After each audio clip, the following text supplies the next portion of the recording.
Welcome to the Oral History Podcast, which features stories from the oral history website voicesofoklahoma.com, where Oklahomans have given generously of their time to tell their life story for present-day listeners and for the generations to come. Our entire collection is available at voicesofoklahoma.com. By subscribing to our podcast, you will be notified of new Oklahoma oral history podcasts. So now listen to another interesting storyteller from voicesofoklahoma.com. Joyce Jackson was in junior high school when she became part of the Katz Drugstore sit-in in 1958, the beginning of a movement that contributed to race relations reform in Oklahoma.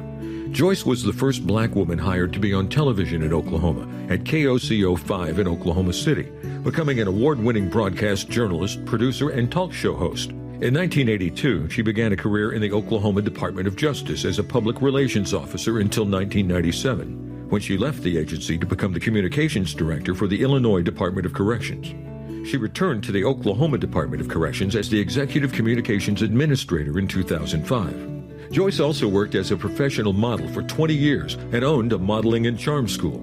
She retired from the Oklahoma Department of Corrections in 2014 after 24 years of service. In her oral history interview, Joyce talks about threats on her life because she was on television, Penn Square Bank, Bobby Seals, and the Department of Corrections on voicesofoklahoma.com. My name is John Erling, and today's date is March 30th, 2022. Joyce, would you state your full name, please? My name is Joyce Brenda Jackson. And why are you laughing? Because in school, everybody said my name was backwards because everyone that had the name of Joyce, it was the middle name. It was Brenda Joyce. Yeah, and so they would always say, well, your name is backwards. Oh, how funny. Your date of birth? 10/28, 1944. And that makes your present age? 77. All right. And we're recording this interview here at the Oklahoma History Center. We're right across from our state capitol. And I'm happy to say that Voices of Oklahoma and the Oklahoma History Center are in partnership together. We do the same work. We collect, we preserve, and we promote all this great history of our state. So, Joyce, where were you born? I was born in Anadarko, Oklahoma. Your mother's name? My mother's name was Lilia Mae Walker. And where was she born and grew up? She grew up here in Oklahoma, but mostly in El Reno. Describe her personality. What was she like? My mother was one of those people that was loved to be involved in lots of community things, and she was very popular, had a beautiful smile, and I thought she was the most beautiful woman in the whole wide world. And I was the oldest in our family of kids, but I always thought that my other sisters were more beautiful, you know. I was... like I said, I was really bashful in school, and my mother had such an outgoing personality. When we went to school, she knew all the teachers, and they knew she would be up there if anything happened to us. Yeah. How many brothers and sisters did you have? I had 2 sisters. My sister Johnny and my sister Melva, and I had a brother, Walter, and then I have a half-brother named George Arnold. He lives in California, and my half-sister in California is named Donna. Are they all living? No, the only ones that are living are the ones in California. Donna and George, who we call Tom.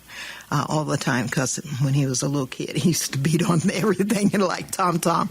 But my other sisters and brothers have all passed away. Yeah. So what would you draw from your mother as you were growing up and look back? I got that from my mother.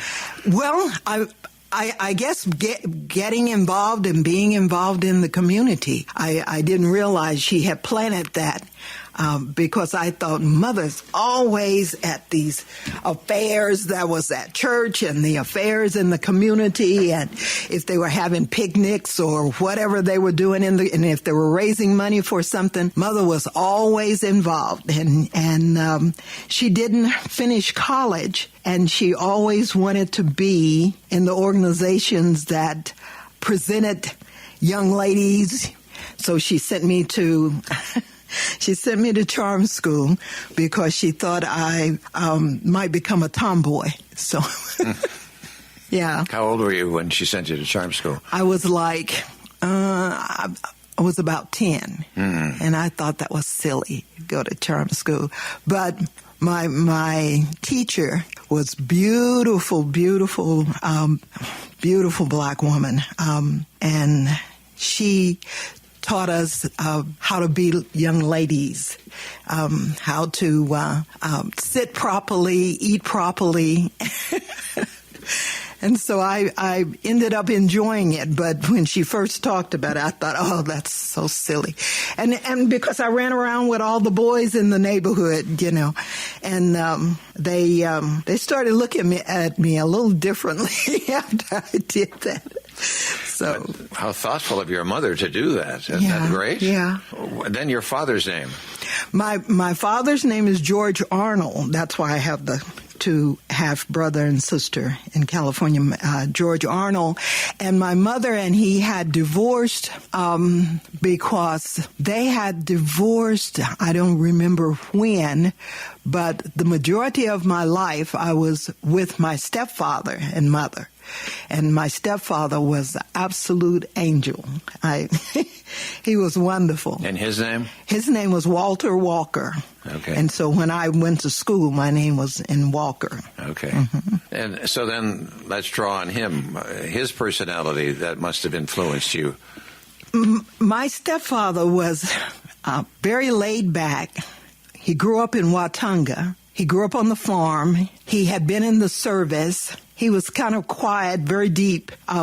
Daddy was, I called him Daddy, and I called my real father Daddy G, because what my real father did to our childhood is all the time we were growing up here in Oklahoma, my daddy had moved back to California.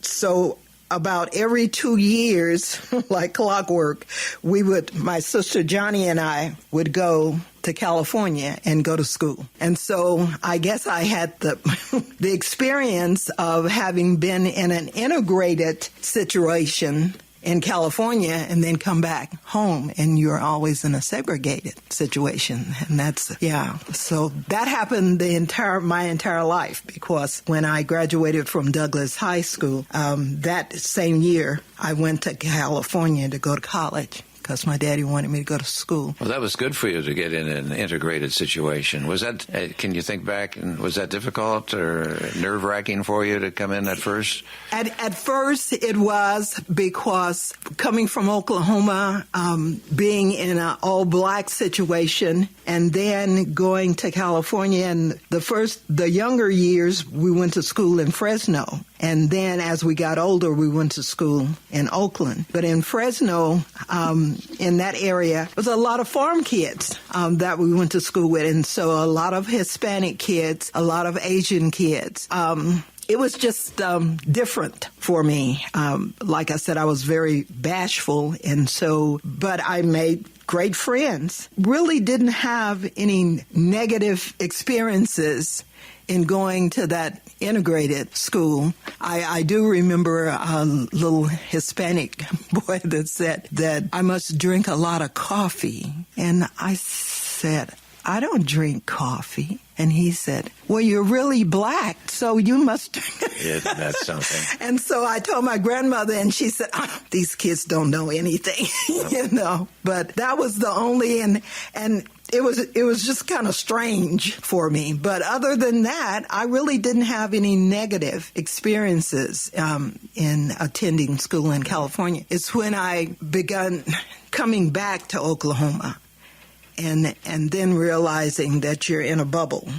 So what year about? Well, it really hit me, I think, during the period of time that I was in school under Miss Luper, because we were living in Spencer then and living in the Parkers Heights addition, which is where Dungy's school was. And Miss Luper was always telling us that we were as good as and should be allowed to not have to pick up our lunches, buy our food, and pick it up at the back door, and not be allowed to sit in a restaurant. And I didn't have the opportunity to go to New York when she did the play, but because my parents didn't have the money. But Miss Luper raised money for everybody to go. Okay, and we're going to get into more of that. Yeah. But I had to take a note here. You keep talking about shy because you are obviously not shy. So when I think that person is still in there. Oh, really? Yes. Yeah. Yes, Yeah. because I can be in an environment where lots of people are mingling and I can engage with everyone, but I can easily sit in the corner and observe people without it really bothering me. See, But, some people will see a group of people and they'll run to them so they can talk. No. But you're not that person. No. You'll see that crowd, and that's... Yeah, that's fine.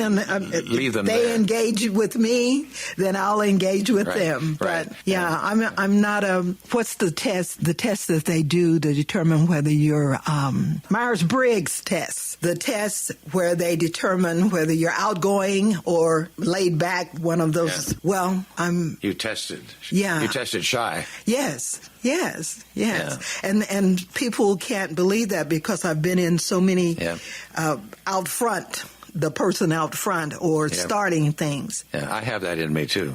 Yeah. But I think I realized that a lot of people that are in the public eye, it started out as a make-believe. It's weird how we can jump on stage and do that. Right. And the minute you get off stage, Johnny Carson was that way. Yes. But if I'm up here, I'm in control. I'm in control. Absolutely. Right. So education, your first school then, it was between here and California, I guess. No, my first school was in El Reno when I was real small. And then from El Reno, we moved to Oklahoma City. And so it was in Oklahoma City and then in California. All right. And then junior high? When I was 12 and 13, I was going to school at Dungy. Yeah. And then from there, went to Webster here in Oklahoma City when I came back from California, and then from Webster to Douglas. And then you graduated from Douglas when? 1962. I'm going to bring you then to the lunch counter sit-ins. I have a date here of August 19th, 1958. Right. Cat's Drugstore. Right. I was not a part of the original 13. But you were about 14 years old at that time. Right. Well, about 13. About 13. All right. Yeah. All right. So, Clara Luper, let's talk again about her and her vision and what it was she did that led to the lunch counter sit-ins. Well, like I said, I wasn't a part of the original 13. I was in her class, and she was always talking about the fact that we needed to have respect and be allowed to do the things that whites never had to deal with. Things like my grandmother and my mother, when they would buy us clothes, would measure our feet for shoes and measure our bodies for clothes and your head for a hat or whatever, because you weren't allowed to go in and try on clothes. Miss Luper never talked about the sit-ins until after that happened, because that was initiated by her daughter at one of the meetings. So when they started, people in the community were afraid when they started the sit-in. They were afraid that the kids would get hurt. And of course, I was in the class, and I was a part of the NAACP Youth Council, and she was a youth advisor. And so she invited us if we would like to participate. I went home and asked my mother, and oh my goodness, she had apparently been talking to the people in the community, and they, no, we don't want our kids to be hurt. We don't want our kids to go to jail. We don't, no. And I cried because everybody wanted to do what Miss Luper was a part of. Everybody loved Miss Luper because she was so full of energy and everything was a lesson. Everything was a lesson. We learned so much. She didn't just teach history and social studies. She taught everything. So when I cried because Mother said no, I went and told my daddy. Mother said no, and everybody else is participating. And Daddy told Mother, Miss Luper loves those kids, and those kids love Miss Luper. She would never let anything happen to those kids. And so you need to let Joyce go. You need to let her go. My mother was all upset, but she said, okay. Okay, she better not let my daughter go to jail. And maybe we should... I've interviewed Joyce Henderson for this, and I've interviewed Marilyn, who is Clara's daughter. Right. And I've interviewed... Yes. In fact, I interviewed Marilyn here in the History Center, in the exhibit of the Scouter City. We sat right there and did that. Right. But Clara, and you can tell the story again here, Clara had a play. Tell us about that. Yeah, she did the Brother President play. I was not a part of the play because I knew that I couldn't go to New York. I wasn't a part of the play because she had lots of people part of the play. But when they decided to go to New York, of course, but my parents didn't have the money. And Miss Luper raised money for the kids to go, but Mother said, no. So when she came back is when they were all talking about having stayed in a hotel and going to the restaurants and everything. Yeah, in St. Louis they had that experience. Right. They were accepted there. Right. And I wasn't a part of the meeting that they had when they came back, and that's when they decided to go downtown. And so they had gone downtown, and it was on the news, and that's why I said the community was rumbling about these kids going downtown and Miss Luper taking kids, and so I didn't get a chance to go when the NAACP guy was here in Oklahoma and saw the play and invited them to New York. So I didn't get that opportunity. And so I joined the group after that, after the Cats thing. And did your mother approve of that, or did you just go do it anyway? Oh, yeah, she approved. But a lot of times I did go when she went to work. All right. And then, of course, Clara told the students to be nonviolent. Right. Well, back. They would teach us to be nonviolent because she would have sessions when we started meeting at Calvary. They would, each time we would have prayer, we would have songs to kind of build us up, and then we would go through the techniques of being nonviolent. Turn your head, not be aggressive, not talk loud, not even how to sit on the floor so that if they hit you, you wouldn't fall over. Those were the techniques that they taught us. And we went through those techniques each time we got ready to go on a march, and we would march 2 by 2 downtown. From Calvary Baptist? Yeah. From Calvary Baptist Church? Yeah. 2 by 2 downtown, but to a sit-in? Yeah. Mm-hmm. At Cats? No, it wasn't at Cats because Cats had been already resolved in 3 days. All right. Yeah. And you went to John A. Brown? We went to John A. Brown's. I remember going to Crest. Remember going to Animod's. Was it? Yeah, Animod's. And, it was several stores downtown because I didn't get to go every time they went. And so that's why a lot of times it might have been 200 people there, and the next time it might have been 500 people there. So it was just after that I got a chance to go up until I left Oklahoma. And did you get a chance to be arrested? Yes. And go to jail? Yes.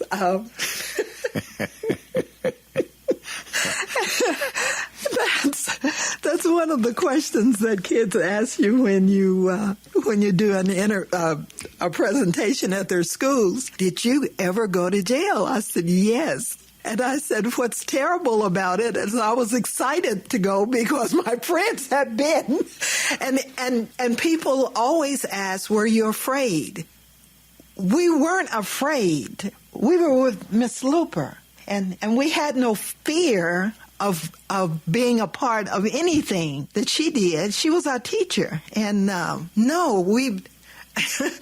it's when people ask me, and I think, no, we were too naive to have any fear. And the excitement of going to jail was because we were all together and we would laugh and sing and because somebody would get us out and feed us, and then we'd go home. So were you hauled in on a paddy wagon? Yeah. Yeah. Full of children. Yeah.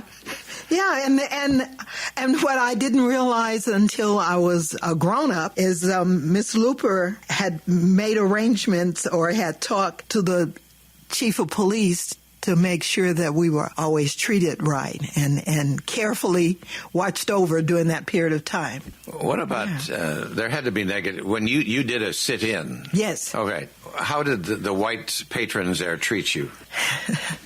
Not very nice. The thing that still astonishes me today is that grown-up people would say ugly things to kids. They would call us all kind of names and pour coffee on us and push us and spit on us and cough in our faces and all those kind of things. We didn't have, I think we didn't get the attention nationwide like Greensboro did because of the fact that we didn't have out and out violence, and we were kids. But yeah, they treated us poorly. Yeah. How did that make you personally feel? I would sometimes share that with my daddy. I never really told Mother that because she probably would have said, you can't go back anymore. So she would say, were you kids okay today? Or I saw where some kids went to jail. Did you go to jail, Joyce? No. Truth is, you've been in jail that day. Yes. So yeah, we were just ashamed of the way that adults would do kids. Yeah. Marilyn, Clara's daughter, said in her interview that somebody threw a chimpanzee on her. Yeah. I wasn't there that day, Isn't but that something? Yeah. Spit on him. Yeah, spit on him and threw. Yes. That's why I said all kinds of things they would do to us. We were nonviolent because we were obedient to Miss Luper. And then, like in the case of John A. Brown, they too came around. And I believe that Mrs. Brown and Clara became very close friends over the years. Yeah. Yeah.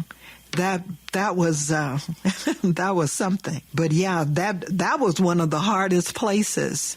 John A. Brown? John A. Brown's, yeah. Because it was in a department store, there were more people around maybe? Or well, why was it more difficult? Because it seems that we were down there a lot, and it took a long time. Okay, right. Yeah.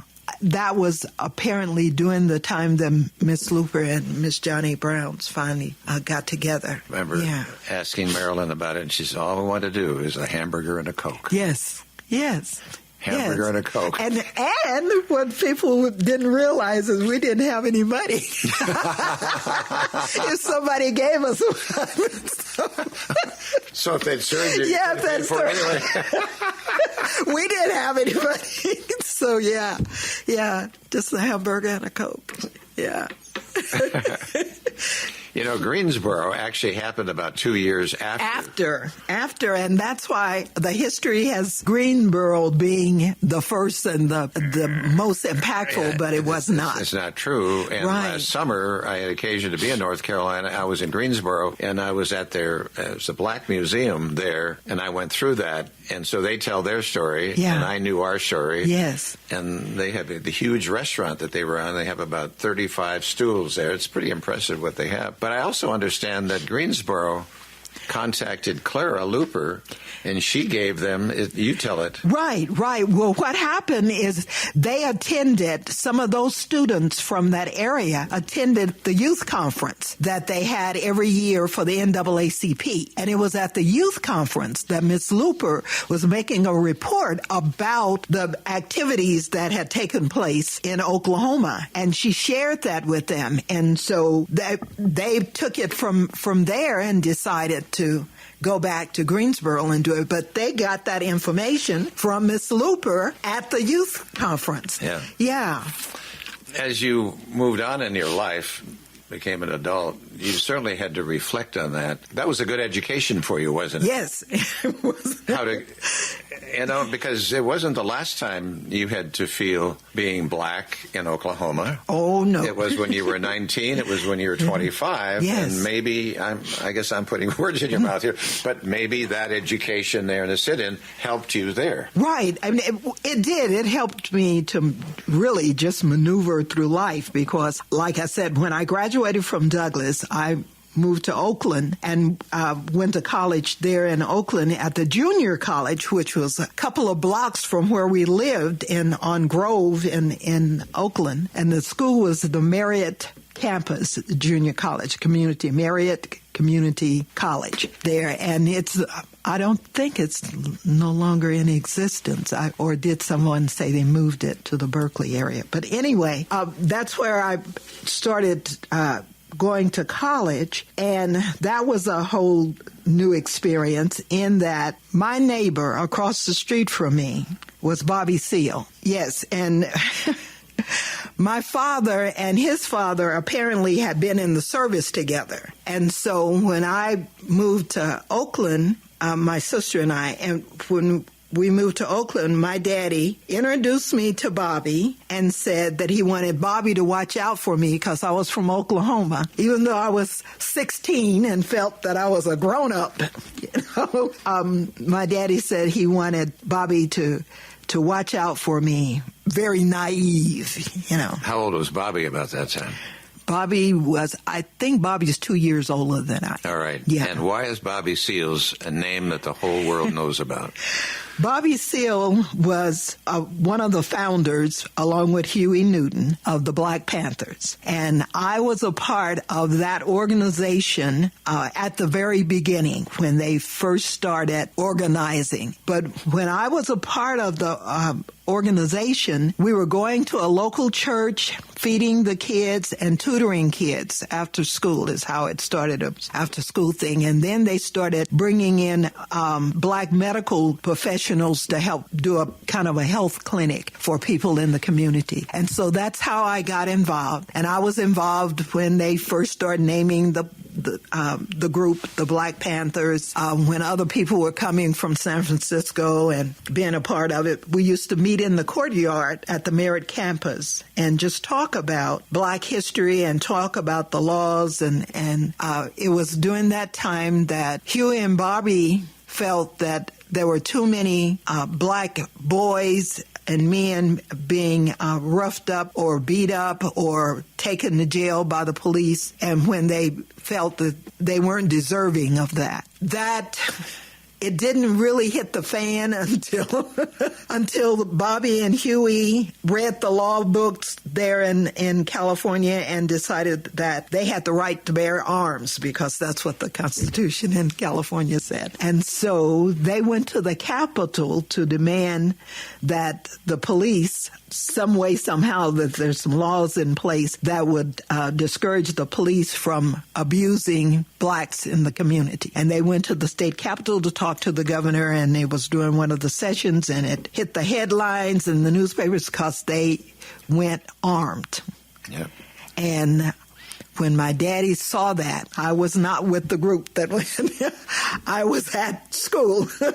And when my father saw that, he went off. I can't believe that I trusted him with you and you are involved in this kind of, he said some really ugly things and went across the street and told Bobby's father and Bobby that they weren't allowed at our house, and he was really angry with me that I hadn't told him. Anyway, it was a big blow up, and my daddy decided, well, I'm going to send you back to Oklahoma because you have just gotten involved in things that I would never condone. I begged to stay in California, but he sent us back to Oklahoma. At what age?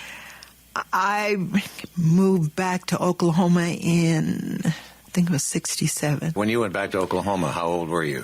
19. All right. I was 19. Is that the last time you saw Bobby Seals? No, I saw him probably about 15 years ago in Illinois. And he was making a presentation at the University of Illinois, and we talked briefly because he had so many people but he did around remember him. you, Yes, of course, right? Yeah. Well, overall, the Black Panthers then had this. They blossomed all over the country. But they were not nonviolent. They were nonviolent when they started, and it was the different groups that became violent. a period of time. But right. I get very upset that people assume that it started off as a hate group or none, and it did not. Right. It started off as a group to teach us and to mentor the kids and to try to uplift our community and make us knowledgeable. And so really and truly, it's some of the same elements that Miss Luper was teaching sure. us about how to treat people and how people should treat us. They went about it in a different manner in teaching us the laws and those kind of things. But yeah, it became known as a hate group and a terrorist group, and that was not true. That was not true. But they had both going for them, didn't they? Right. Yeah. But there was that yin and yang to be violent or nonviolent, and we had Martin Luther King, and then you had Malcolm X. Right. And they chose two of them separate paths, obviously. Right. And eventually came together. But right. You're right. Yeah, because they felt that you have to seize your rights. You can't just allow people to put you off and to say, we're working on that or someday. But you'd have to say that the path Martin Luther King took was more effective than the Black Panthers. Absolutely. Right. Absolutely. Is there any organization back Black Panthers today, or has that gone away? I think it's gone away. I've heard from different people that different groups have tried to spring up in places. I think it was like in Detroit, Chicago, where they came up with something called the New Black Panthers, but apparently it never lasted. Is he still alive, Bobby Seals? The last I heard, he's still alive. He had run for city council. He had run for mayor at one point. Where? Oakland. Oh. Yeah. But the last I heard, he's still alive and still lives in Oakland, but is now just, I guess, aging quietly. Don't we all?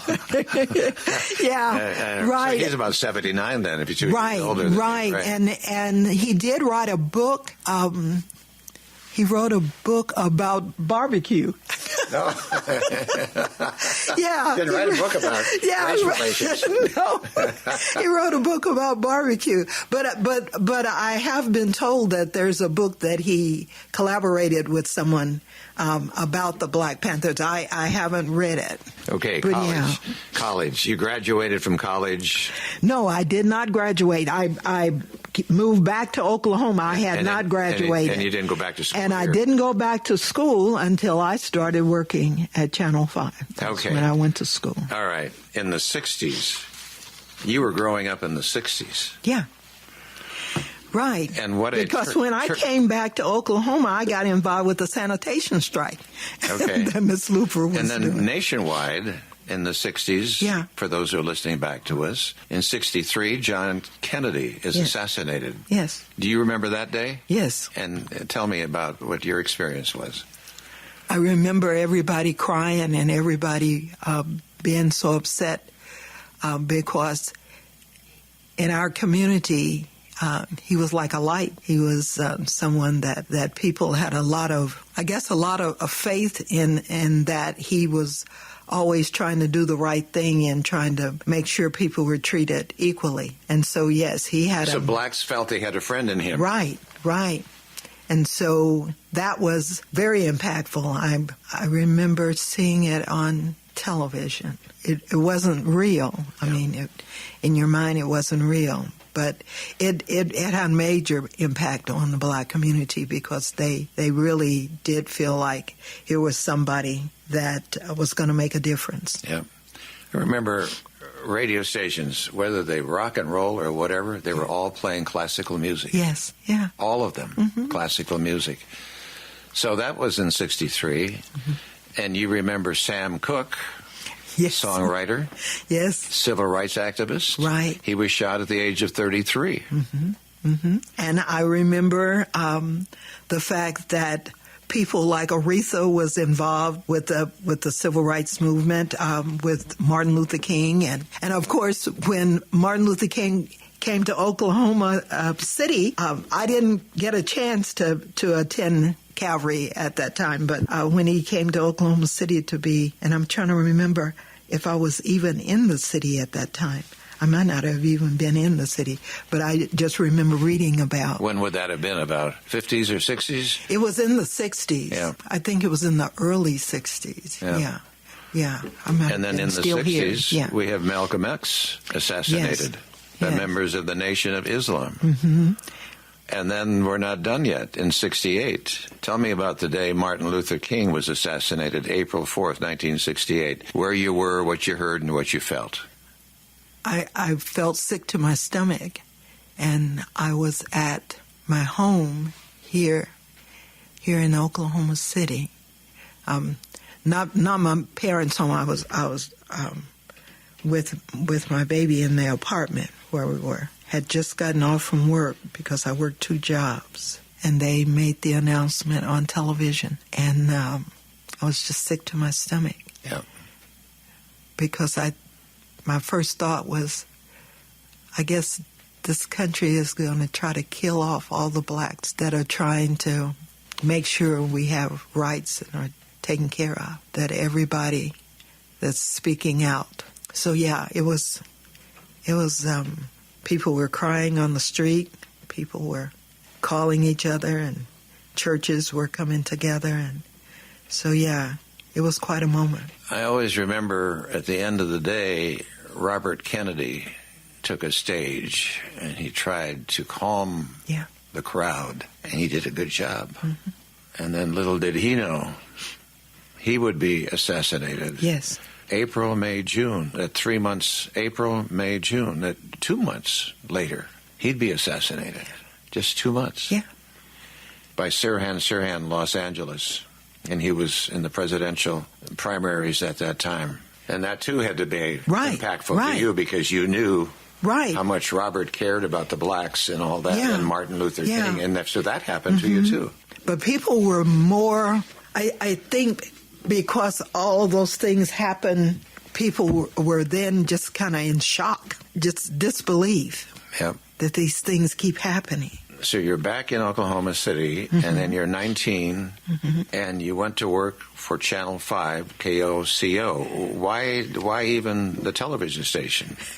I was working 2 jobs when I came back home. I was working 2 jobs. I didn't have a car, and we lived in an apartment. And I caught the bus, and I was working downtown at Lerner's and working in the evening at OIC, Opportunities Industrialization Center. And at OIC, I was teaching people how to use the cash register. And my boss, her name was Nan Wright. Nan was the community allocator for OIC. And it always makes me laugh because my son would say, my mommy is an alligator. What did your mama do? She's an alligator. So my boss decided to give me a raise and put me on full time at OIC, and that's when I went to work for Nan as an allocator. And one day she called me in because Nan and I not only went out to businesses to talk to them about making a contribution to OIC. OIC was started by Reverend Leon Sullivan out of Pennsylvania, and they had OICs all across the country. It started kind of like a trade school for people that didn't go to college or people needing new work skills, people on welfare or people coming out of prison or people coming from the service. That's why OIC was established. And so Nan called me in one day and said, what about we talk to some people at one of the television stations about creating some jobs that they can train people for, and then we'll have another source for employment. She said, I want you to call television stations and make an appointment with whoever's in charge of production or jobs or whatever, and see if they'll talk to us about creating some jobs and if they would like to be a contributor to our process. And I said, well, what stations do I call? And she said, what's your favorite station? And I said, Channel 5. And she said, why? And I said, because they have Ho-Ho the Clown and Pokey the Puppet, and that's what I look at with my son. And I said, that Ho-Ho and Pokey, they're wonderful. And so she said, well, then call that station, if that's your favorite station. I said, okay. So I called out there, and they connected me to the vice president, and he was also the public relations person, and that was John Harrison. And John Harrison listened to me and said, well, I didn't know anything about OIC. Is it okay if I come down and we come to OIC and we talk and maybe we can come up with something? I said, please. And so he came to OIC and he talked to a group of us that was in administration, and he came up with some production jobs and to have them trained at OIC, to have some of the professionals at 5 to come to OIC and train people. And they did make a contribution to OIC. And so the second year that they were doing that, we would see John come down every once in a while. He called me and he said, I'd like to talk to you about coming to work for me. And I said, oh no, don't you have to have a degree to work at a television station? And he said, you don't have your degree, Joyce? And I said, no, I dropped out of college. And he said, well, I'd still like to talk to you. I said, okay. The lunch was a funny situation because I was pretty sheltered, even though I had gone off and gotten married. And the reason I say I was pretty sheltered is because I invited my mother to come to lunch with us, so she would be there because I was having lunch with John. And so my mother was there, and John laughed about that. He said, well, how about that? You wanted protection? I said, yes, sir.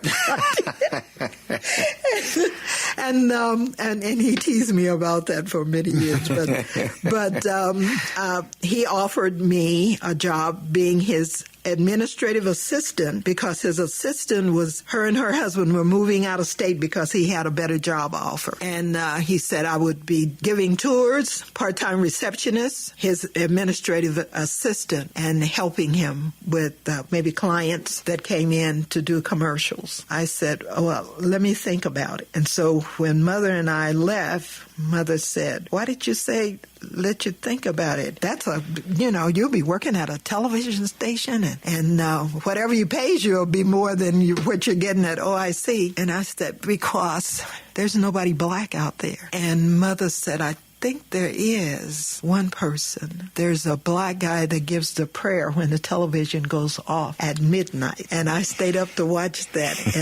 And so then I called John and I told him, okay. Because I didn't want to go if it was just all white. I went to work at Channel 5 in January. I got hired in December. I went to work in January, and it was 1970. John took me on a tour and introduced me to everybody, and everybody was, I guess, on their best behavior.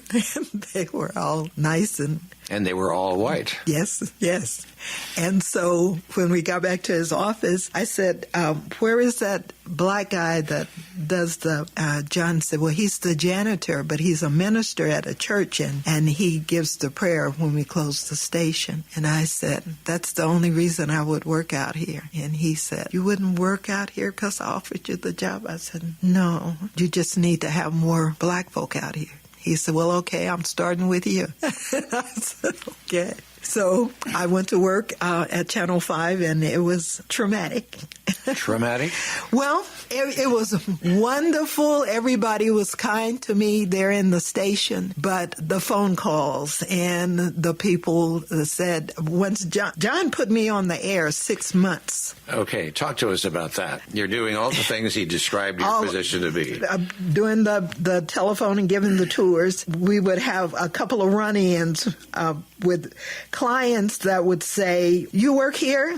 Yes. Would you go out to my car and bring in my things for the commercial? And I said, no, I'm not the maid. And then a couple of times, a couple of ladies were kind of ugly, and I was ugly back.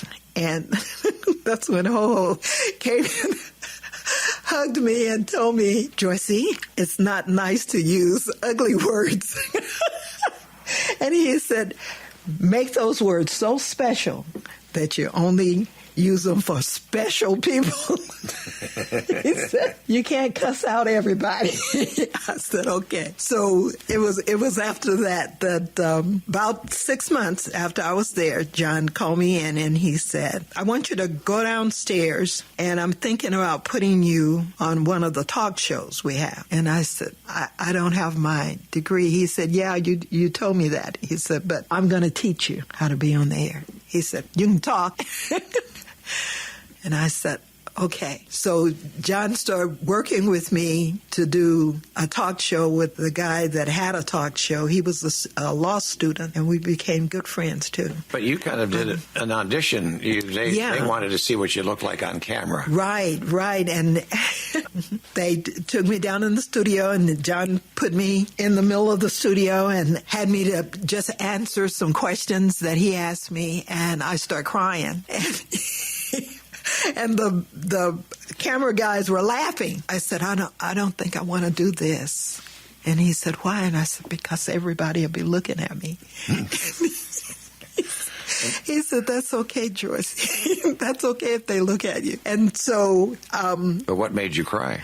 What made me cry is just thinking about all the people that John said would be looking at me. I guess just the fear of that. But John said, Joyce, you talk all the time. So just talk. Just be Joyce. Right. But there's more than just talking. Yeah. You had a nice appearance. You looked good. You on camera. I went back and I looked at some of your work when you were very young. Yeah. And you're very attractive today, and you were then. So the eye also has to be pleased while they watch to some degree. Well, I never thought I was, even though I did modeling sometimes here in Oklahoma City under Pat Shockey, because I ran into her fashion show that she was putting on at one of the stores. One of the stores. I think it might have even been John A. Brown's many years later. And she asked me to be a model, so I had done that. But I never thought I was nice looking,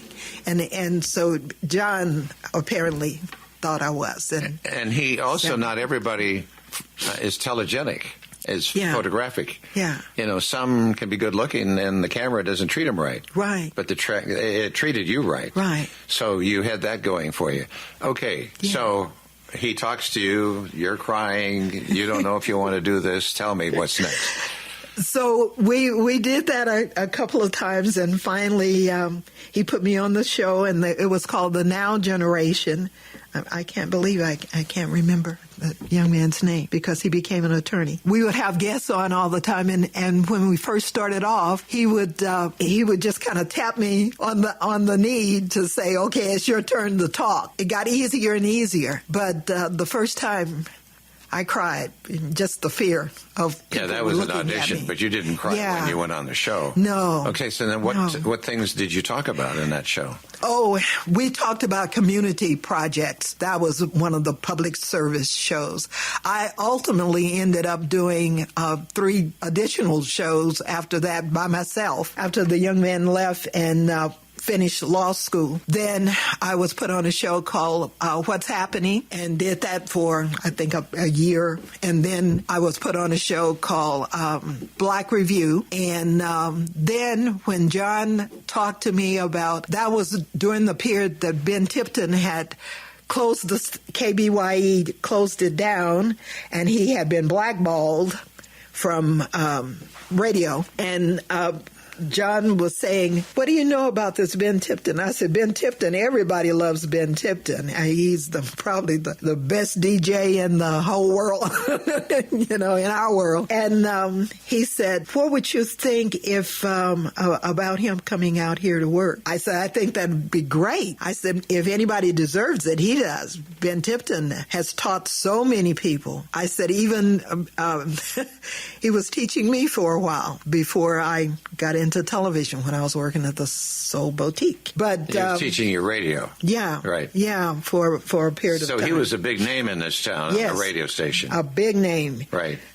He had been a DJ, and he had a whole crew of kids that he was teaching radio, and they were on radio on his show and had different segments during his program. He was the best known DJ in this area. So John and I talked because John said, well, he's been blackballed because he closed that station down. It was because of discrimination, some problems with discrimination, not against him because he was hired by the owner. It was some situations he had with the sons, Mr. Lynch's sons. And they were the reason that I didn't continue to take lessons from Ben at the station. But how could Ben close the radio station down? He didn't own it.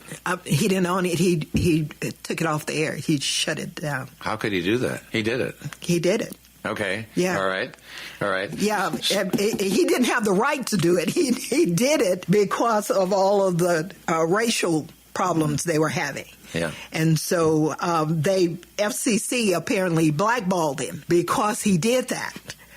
To Mr. Lynch's station, KBYE. And when John talked to me, it was not long after that had happened. It was all in newspapers and everything. And John said, I'm going to talk to our lawyers and see if it's possible for us because he's been blackballed. And I said, well, what does that mean? And he said, it means that he's not allowed to be on the air, radio or television. I said, yeah, I think you should talk to him because Ben is a good friend of mine and Ben would be wonderful. Everybody would love to see Ben. He talked to the lawyers. The lawyers met with Ben and the lawyers got FCC to release that. And he started to work at Channel 5 in the news department.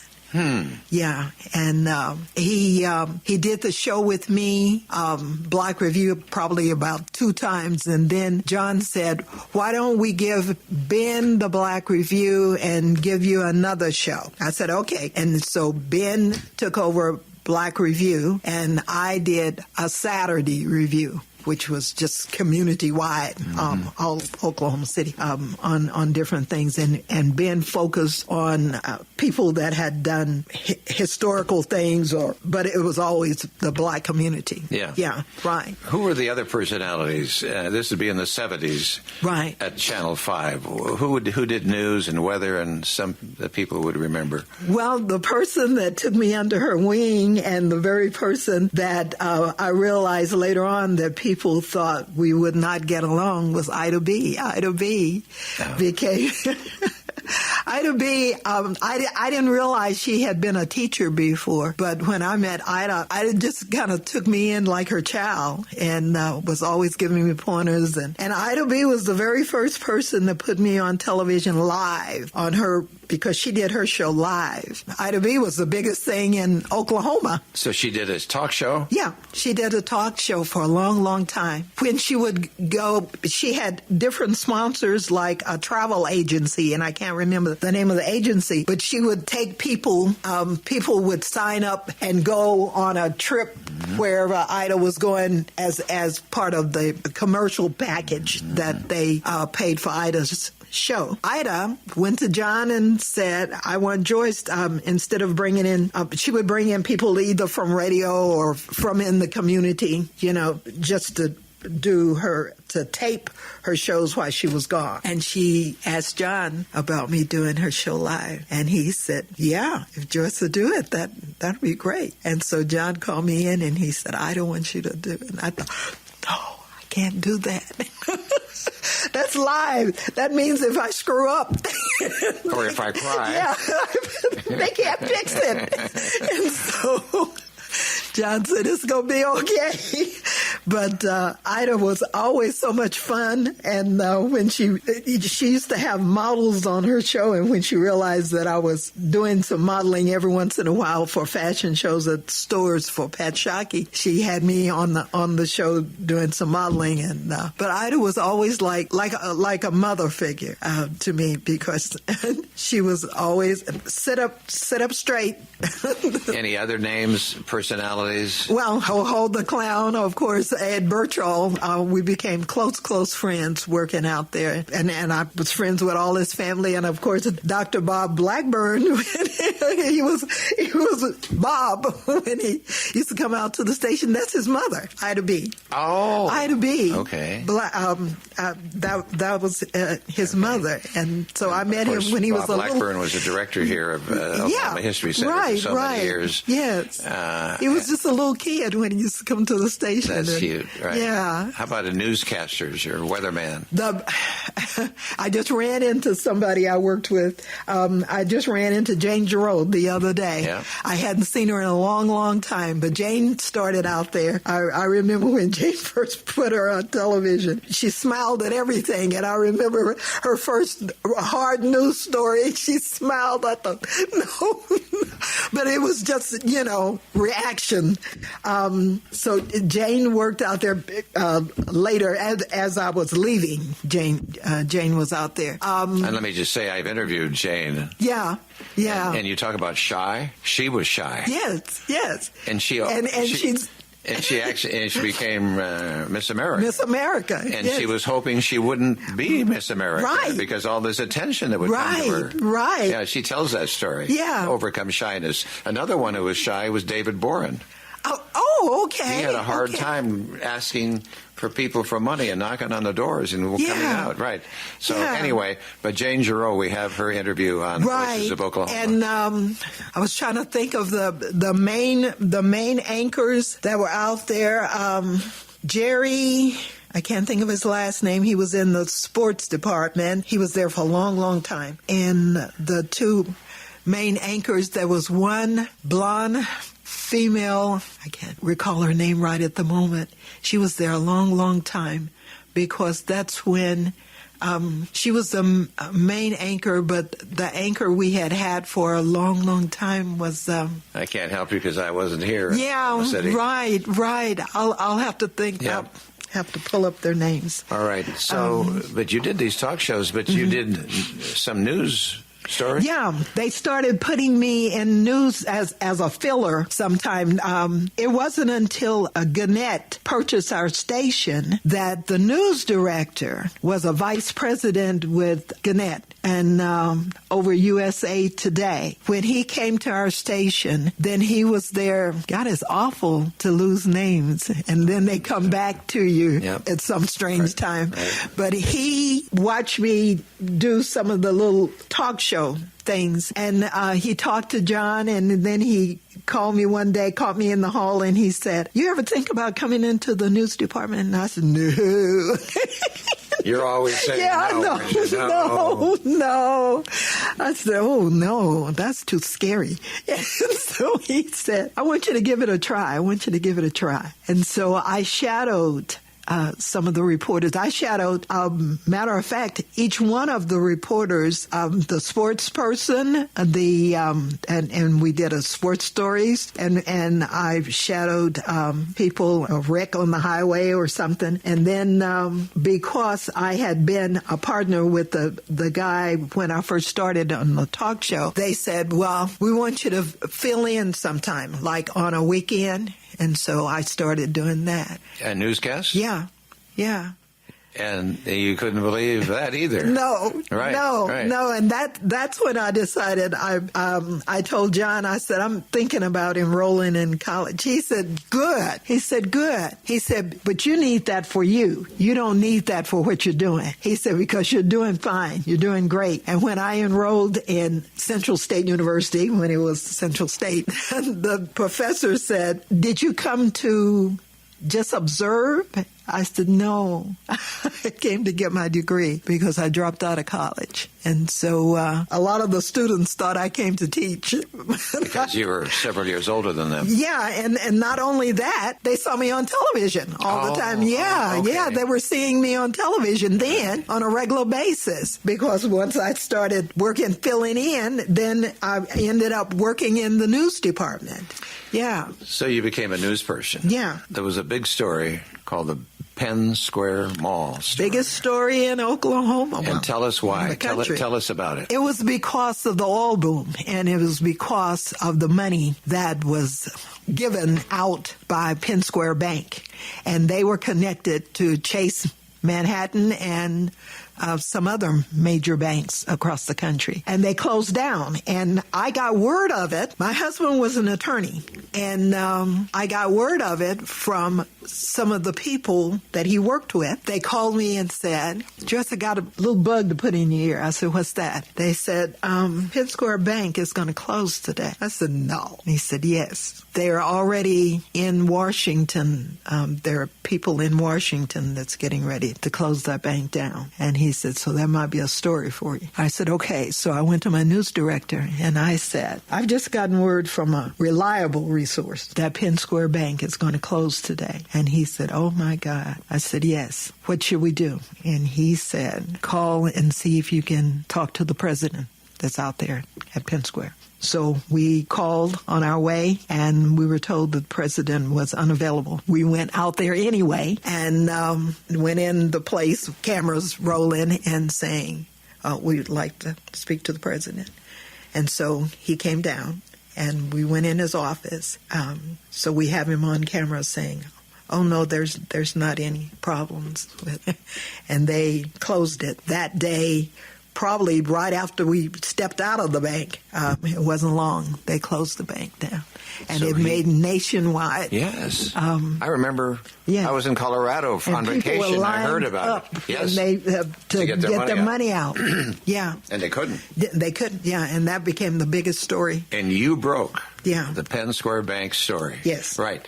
But he sat and looked you in the eye and said, no, there's no problem. And within 3-4 hours later, then it was announced. Did you get in on that announcement? We were there. We were sitting out. How did it sitting out front. That they were closed? Did somebody come out and announce that they were closed? No, we saw these guys in suits go in.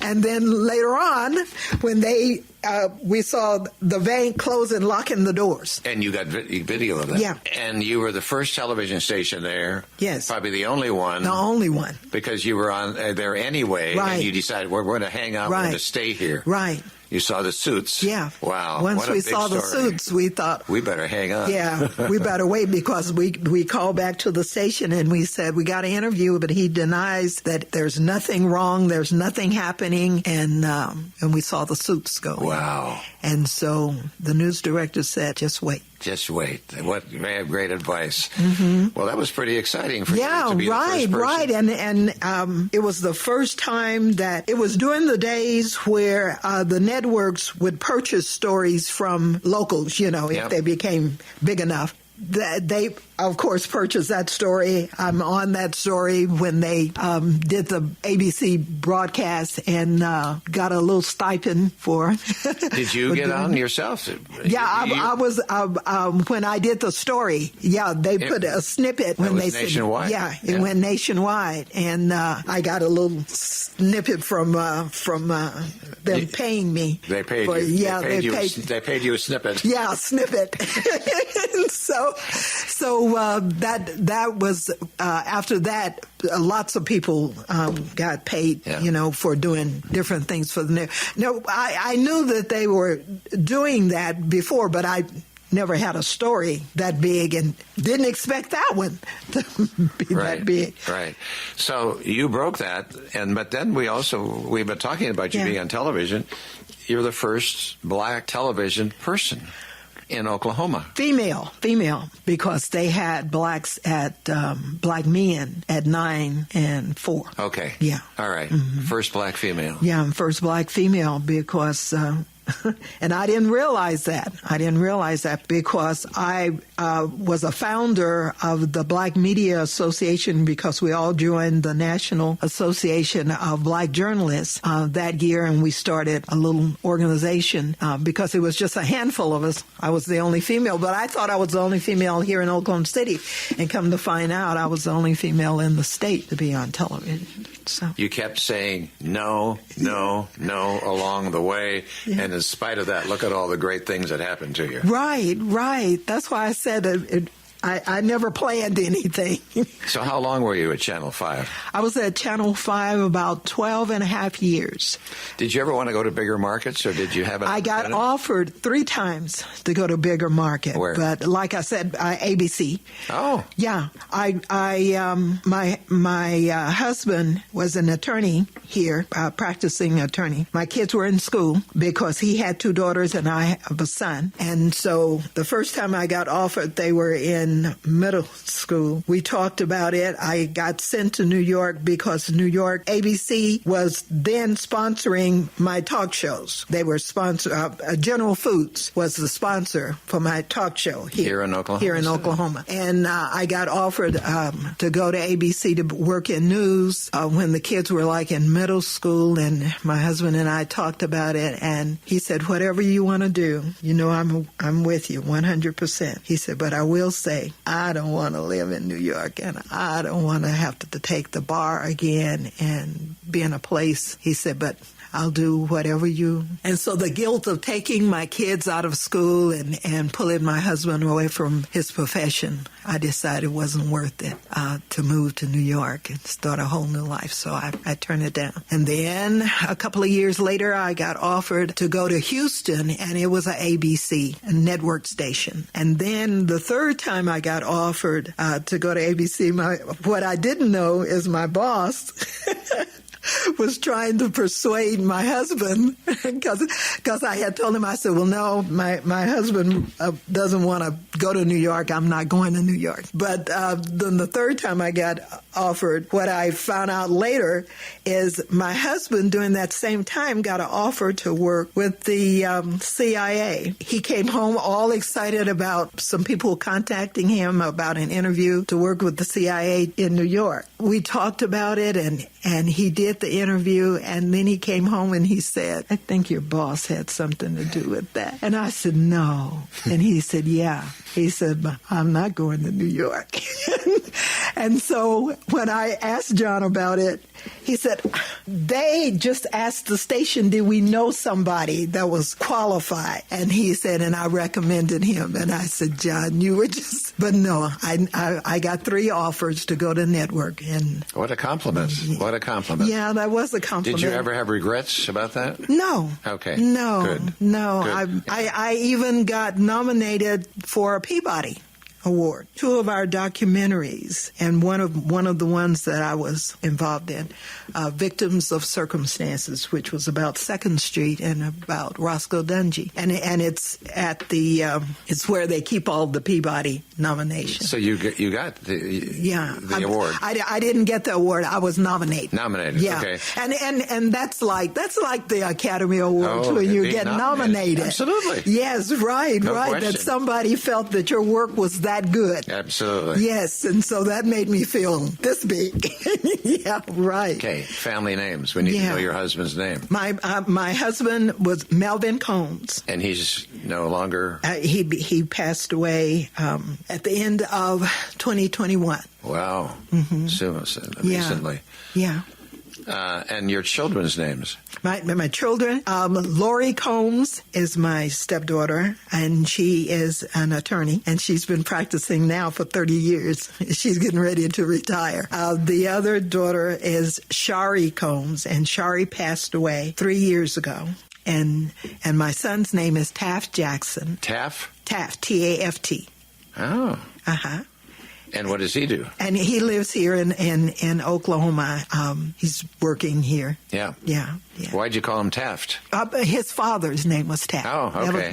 That was when I was married to his father. The only Taft one I Jackson. know is Robert Taft. Yeah, right. His name is Taft Jackson. Right. So right now it's just Lori and Taft. Okay. Yeah. All right. So you're again at Channel 5 for... 82. And that's 12 years of work there. 12 years. So then what do you do at 82? Well, in 82, I should say. What I did is I decided when John Harrison decided to retire, he decided to retire in 82. And we talked, and he said, are you going to stay with the station? And he said, I think now that your kids are grown that you might consider moving out of state, And I said, no, John, I don't think I want to move out of state. I said, but I don't think I want to stay at the station. They had changed management and everything, and Ida was no longer there. Ho-Ho was no longer there. Pokey was no longer there, who was a production guy. Just all of the familiar faces. And so I said, I think I'm going to do something else. I didn't really care for the new news guy that was there, because the guy that had hired me into the news department, well, Gannett had moved him to another station. And so when John said he was going to retire, I decided I'm going to look for something else.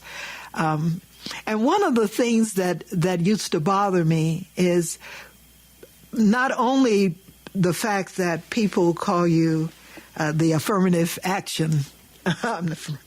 You were hired because of affirmative action. And then I owned up to it. Yes, I was. So that's a good thing. That's not a bad thing and anything to be ashamed of. But one of the things that people used to say is people in television get hired because of their looks, not because of their ability. But I was able to prove them wrong because of the nomination of the Peabody and several other AP awards that I got. But that used to bother me, that people think that you don't have a brain. Yeah. Well, you proved them wrong if they thought that. But I didn't ask you, when they first put you on the air at Channel 5, first black on the air, did the station get a few phone calls? A few, yes. Yes, they got a few phone calls and people coming out to the station to protest. Oh, really? Yes. Oh, yeah. Take that blankety blank off the air, and why do you have her on the air? And I got some threatening phone calls. They even called in the FBI at one point because I was getting harassing and threatening calls that they would walk me to my car at the end of the day. Those kind of things that I never really talked about. But I got lots of threats and all kinds of things. I got attacked out on a story one time. But we found out that guy had a foot fetish, and I had on some sandals. That was a strange encounter. But okay, if he had a foot fetish, but did he have a black foot fetish? yeah, he did. Oh. Yes, that was. And my videographer was a young guy, young white guy, and he picked him up and threw him away from him because we were getting ready to do a news story, and this guy just comes out of the sideline and gets down on and started hugging my legs. And I was screaming, and my videographer just picked. So that was. Was that man black or white? He was white. Oh. But yeah, I had a lot of disturbing calls and protests that get her off the station. Make you not want to be on the air, or you knew you needed to be there? No, I needed to be there then.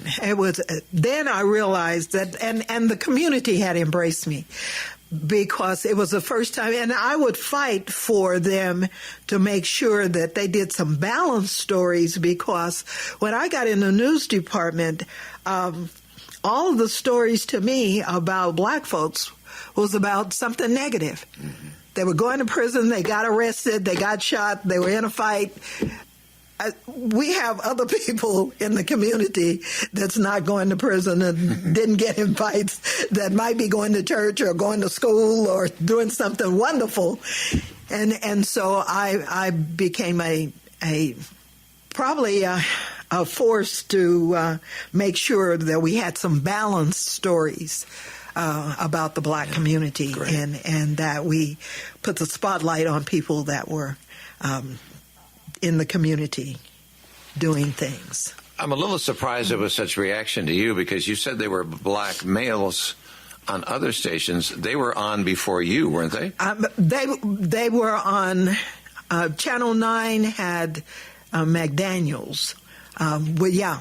They were on before me. They'd been on before you. Right. So right. they had color. I don't know if they had problems or not. I'm sure they did. I'm sure they did. Right. We were in the group together, but we always worked together for community, projects and things. But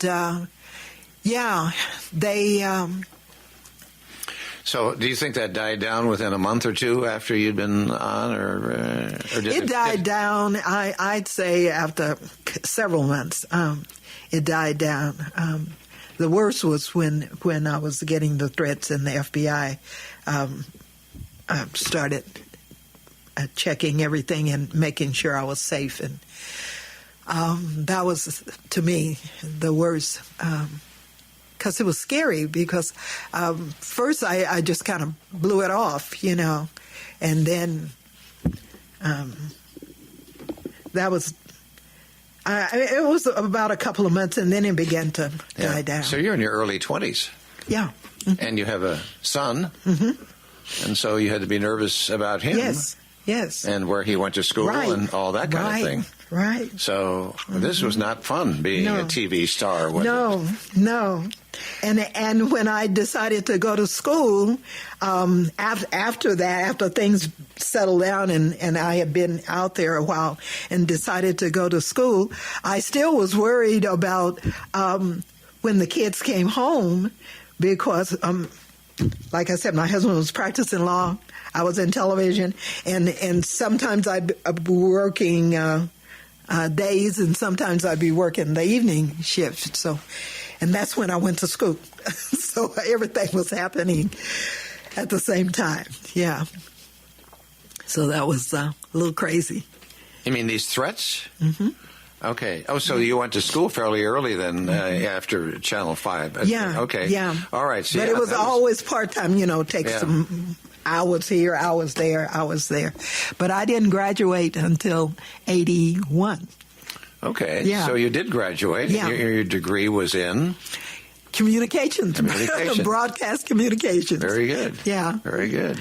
So you tell John Harrison you're going to leave. Yeah. But just think of what a wonderful man that John Harrison.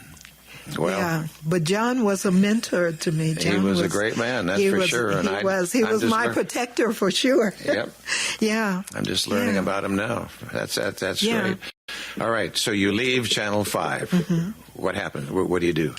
Well, I was trying to determine what I wanted to do, and I couldn't figure out what I wanted to do. So a couple of my friends said they had heard about a job being a public information officer for the Department of Corrections. And I thought, what do they do?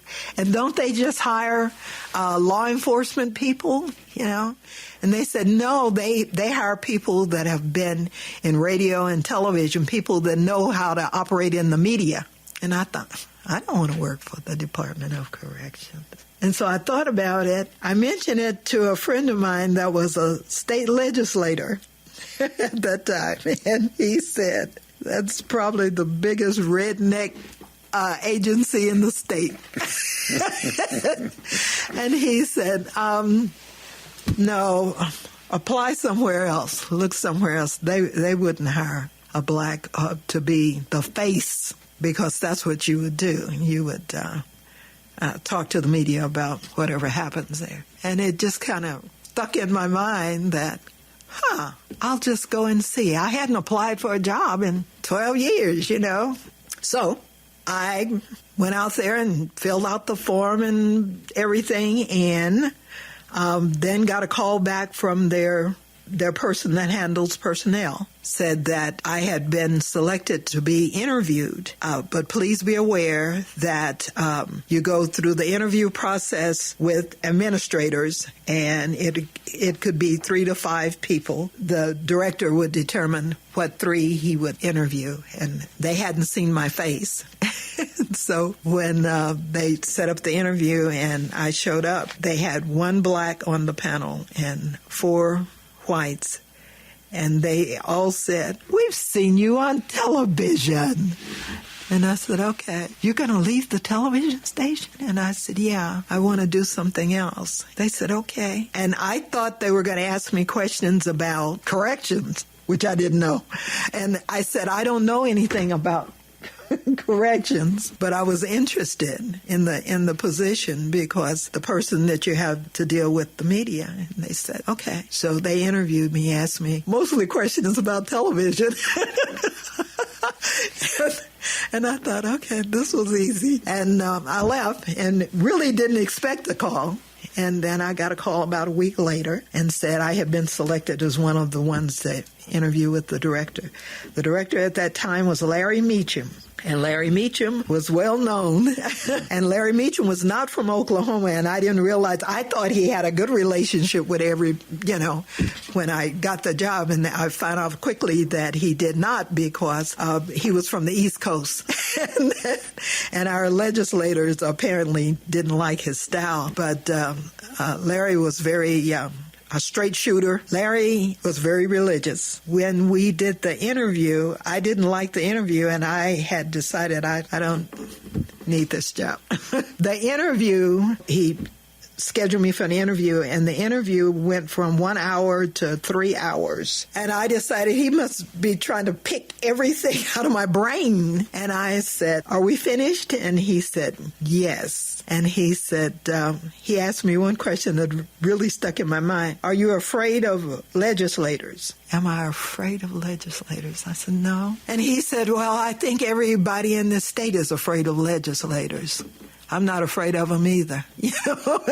And then he said, "Well, interview is over.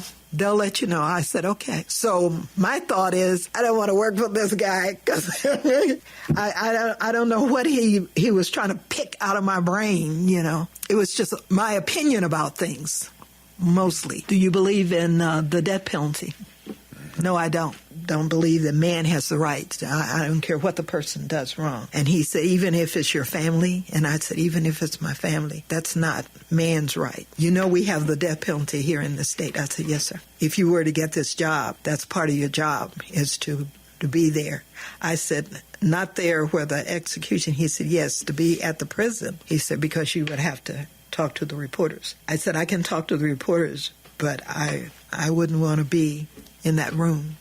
And he said, "Well, no, you wouldn't be right in the room, but you would be at the facility." I said, "Okay." So we ended the interview, and I went home, and I told my husband, "No, I don't want that job. I need to look for something else." And it was another week, and I get a phone call, and it was from his secretary, and she said, I had been selected, and she was just she's all excited. She said, "Miss Jackson, you've been selected to be the public information officer for the Department of Correction. Mr. Meacham was wondering if he could get you to come in tomorrow morning and talk to him and set up your schedule."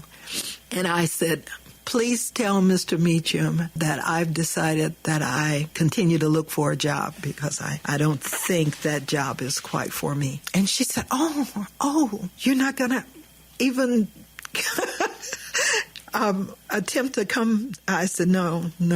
"But thank you, I appreciate that." And I hung up the phone, and I thought, whew. And then about an hour later, I get a phone call from Mr. Meacham. And he said, "Miss Jackson, why is it you decided you don't want to?" I said, "I just don't feel like I'd be a good fit for your agency." I said, "When things don't please me, I'm very outspoken, and I don't know if I would fit." And he said, "Do me one favor. Would you do me one favor?" I said, "What's that?"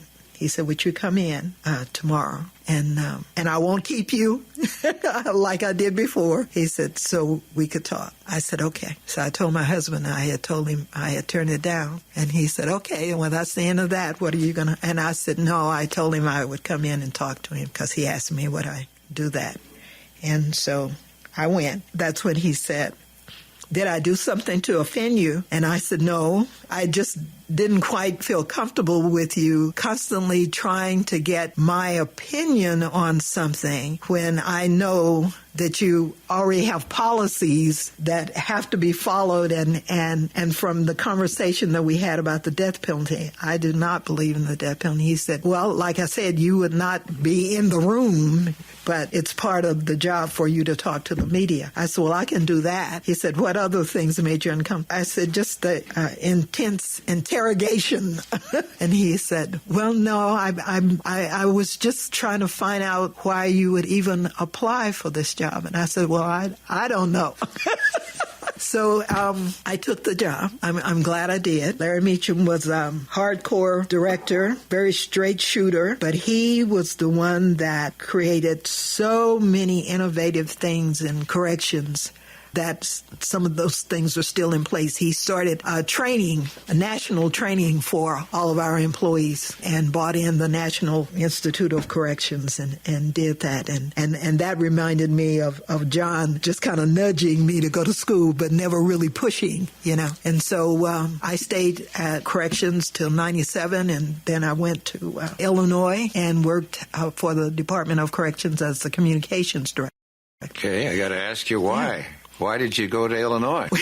Because I started, after Meacham brought in the National Institute of Corrections to do training for us, they would come in and do training in different areas, probation, parole here, corrections here, at medium and maximum facility. Then they would have a national training that a lot of our people would go to. I attended one of the national trainings for the public information officers all over the country. When I attended, what they did is they said, you should be one of our trainers, because I had been working in television. And so they asked me, could they work with me to be one of the consultants and trainers that went all over the country. I said, you're talking about me quitting my job to come and work for you? And they said, no. What we do is we work it out with the director that you may be out for a week doing training for us across the country.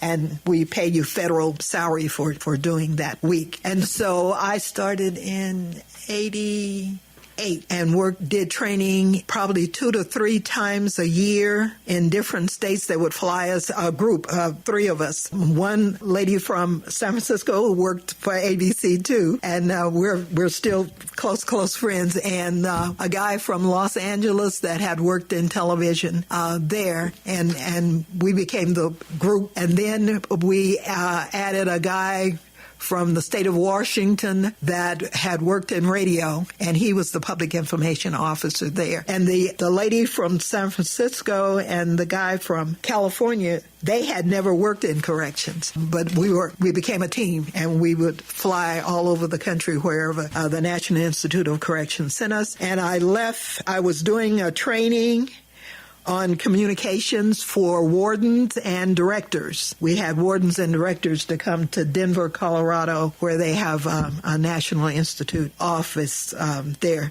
The new director of corrections from Illinois was there in that class. And after the class was over and they were supposed to go home and we were supposed to come home, he talked to me the day before he left, and he said, you ever thought about moving from Oklahoma and working in Illinois? I said, why would I move to Illinois? And he said, I'd like you to come to work for me as my communications person. And I said, oh, no.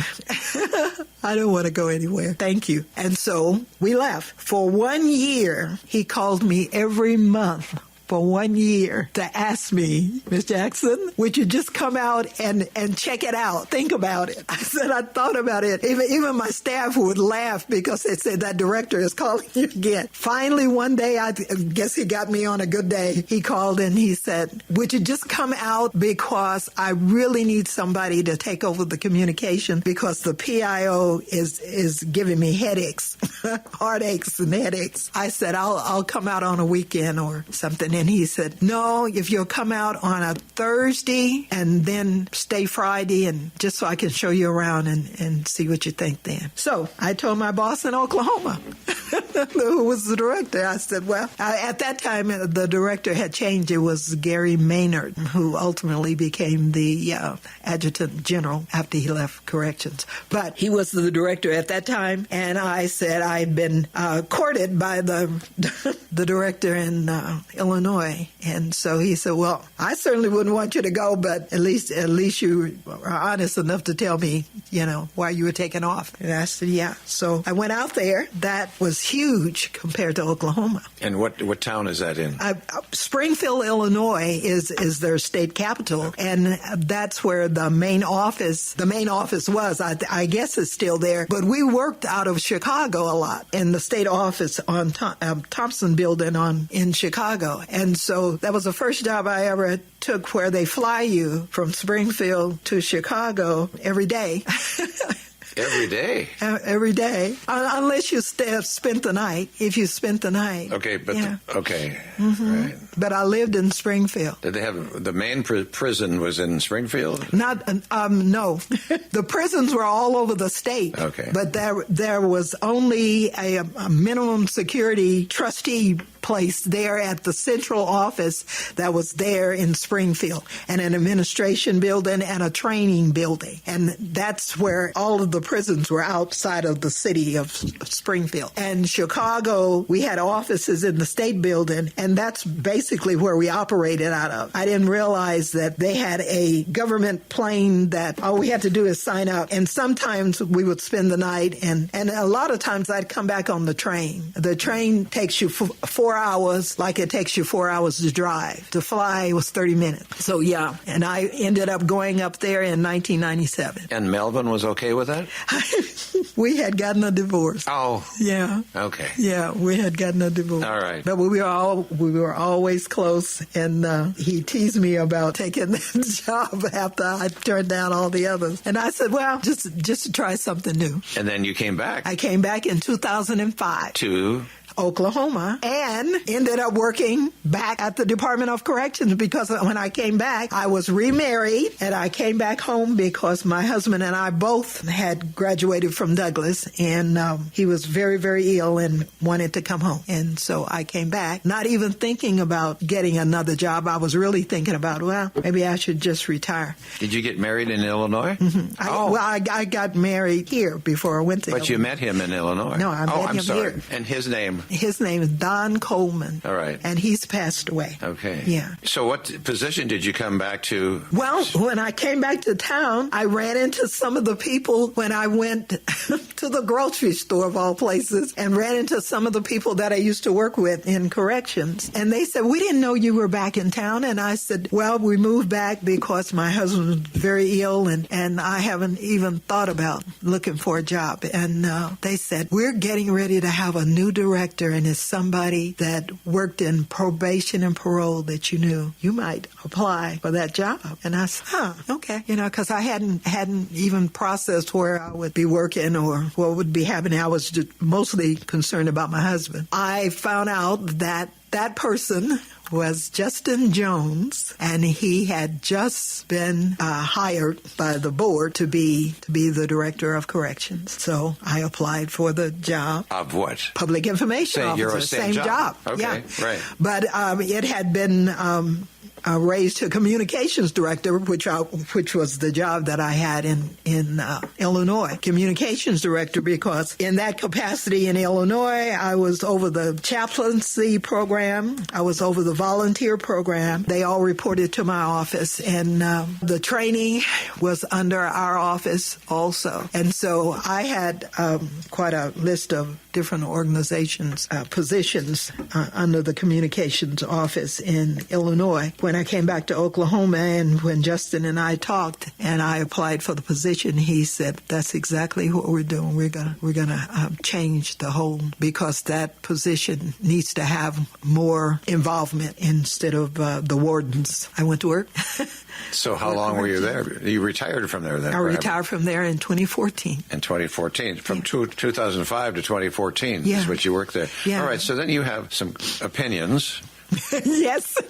About corrections. Yeah. And let me just kind of throw out softball questions. Mm-hmm. I don't know how close you ever became, if you did, to these people who are incarcerated? Are people there that shouldn't be there? Are we arresting too many people and putting them in prison? Is the population too high? Could it be reduced? All those kinds of things that you would have an opinion on. Yes.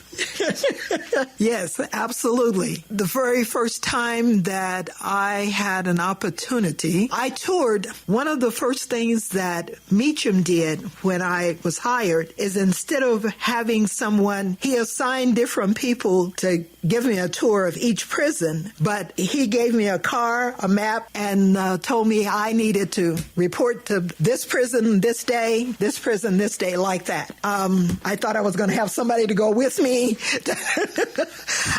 So he said, they're expecting you. He did a whole chart. And that's how I was introduced basically to each of the wardens. Some were not very friendly. So it was quite a journey when I started in corrections. And so, yes, I do have some opinions. And my opinion is that we do lock up too many people in Oklahoma that are innocent. There are too many people that they've had exonerated and released because they didn't have the funds to have a good lawyer to help them. I still don't believe in the death penalty. During the period of time that I worked for corrections, I only went to McAllister to be there to make an announcement once because they did a moratorium during a period of time, and then when they opened it back up, I think I was leaving. That only happened when I came back. I had not been involved in a death penalty execution until after I came back. And that was the one time. In Illinois, when I got hired, I was only there a year when they had an execution. And I told the director I told him when he hired me, and he said, well, one of the things that I always do is I go and sit with the offenders the day before, and I talk to them. And I said, one of the things that they didn't do in Oklahoma that I would like to establish here in Illinois is the fact that at the time when I was first here in Oklahoma, they didn't allow the media to talk to the offenders, to interview them before their execution. And so each time that they would have one planned, I would allow the media to come and talk to the ones in Illinois. He said he thought that was only humane because he had felt that corrections needed to be much more transparent, and it needs to be today much more transparent than it is now. It closed down after Justin left. Justin retired. He was the one that hired me when I came back in 2005. And Justin resigned his position because he and the governor, Fallon, didn't quite see eye to eye. He was working with the gentleman that was the gentleman that's involved in criminal justice reform, Chris Steele, that had been the Speaker of the House. And so he resigned. This department has, to me, not been very transparent since he left because he was very open, and he was the one who wrote a history book about corrections. Justin was a wonderful director, as was Meacham, Gary Maynard are the ones that I worked under. You say transparency, and you don't feel they are as transparent. What does that mean, transparency, when it comes to corrections? What do you mean? What I mean is the programs they will probably say COVID shut down a lot of the programs. Now it has. But the programs disappeared, programs for bringing in employers that were training offenders, that got diminished for a period of time before the COVID. They took that away. The transparency with having the media, we used to allow the media to come in and follow the inmates if they wanted to do a story about something, if the inmate was willing. But we were much more open with the media to allow them to come in and do stories. And all of that kind of shut down after Justin left. And so now I don't know, they may be more so, but from sitting on the outside, I don't think they have reestablished the programs they had for the offenders, the employment programs, nor the art programs. We had art programs, we had television station, we had a radio station, we had all kinds of, and they interviewed people from the outside. We had a lot of things going. That was in Illinois. Yes. No. That was here. I'm sorry. Yeah, that was here. And you did all that? And I did those things in Illinois also, but those things were here. Yeah, and they're no longer here. So are we really now preparing the inmates for the outside world? They say that they are now. That since the COVID, I've been told that they've started allowing inmates to learn on, they were taking classes on the computers when I left, but they weren't allowed to go into the website, and they probably still aren't, to pull up all kind of nonsense. They had closed down the GED classes and stuff like that after Justin left. I've been told that the GED classes are back and that the inmates are now getting more training to be prepared. But that had shut down after Justin left. It shut down probably up until this director. This director I'm familiar with, and he's a good director because he worked for the department when I was working. And his name is? Scott Crow. Did you ever visit an inmate or get onto his story or her story or anything like that? And yeah. You did? Yeah. We when I started in corrections, interesting thing, I only thought the state had 3 prisons, Big Mac, Granite, and Mabel Bassett. And I knew they had a little Kate Bernard right next to Mabel Bassett was there. That was Mabel Bassett. But Kate Bernard was a community center. So that's all the prisons I thought they had. And then when I went to work for them and realized they had, 17, 18 prisons. At that time. And when I went to Illinois, they had over 40 prisons. And their prisons had been in existence way before Oklahoma was a state. Because they had Joliet and Statesville and all of those prisons that you see in the movies. So, yeah, it was an eye-opener. And I got a chance to interview some of the women at Mabel Bassett before I got into corrections. I interviewed some of the women. And when I interviewed, the women have been put in prison for killing their mate. That was domestic violence. We did a story about domestic violence. And those women had killed their mates because of domestic violence. And that was before they passed this bill that had something to do with the bill that protects people from being harassed by your domestic mate or whatever. Yeah. So I got a chance to interview some of the women at Mabel Bassett, and I had been out to the state prison, and that's why I knew about the death penalty thing, where we weren't allowed to interview anybody that was scheduled for the death penalty. But I interviewed a person that was at the state prison when I was in the news department. And that was because it was the kid that was involved with the steakhouse. The steakhouse murders was a big thing here in Oklahoma City. Yeah. And I interviewed that person. Did you stay in touch with him? No.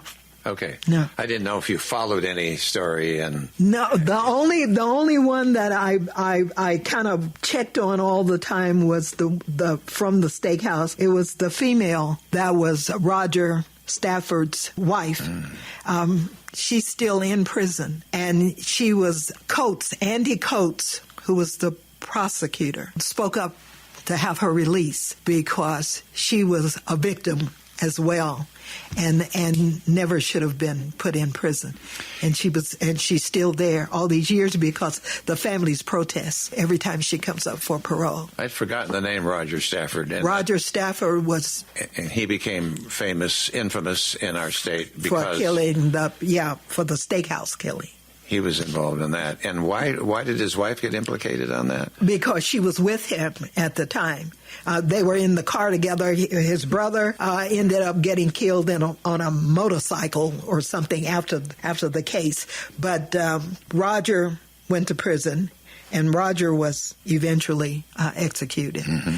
But it was his wife had... Several of the attorneys had spoke about the fact that she should be released on parole, and she had come up for parole. And now, even though she comes up, she doesn't come to any of the hearings.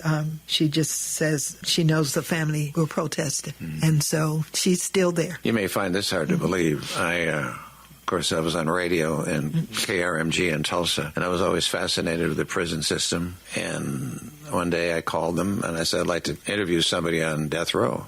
And they said yes. And so this is when you could walk right up to their cell. And of course you can't do that anymore. No. I could walk up to their cell and talk to them. and the lady who probably had the position, she was walking me through, and I'm sure she said, there's Roger Stafford. He's sitting way back there. And he said he often yells at me every time I walk by. And then I've told this story hundreds of times.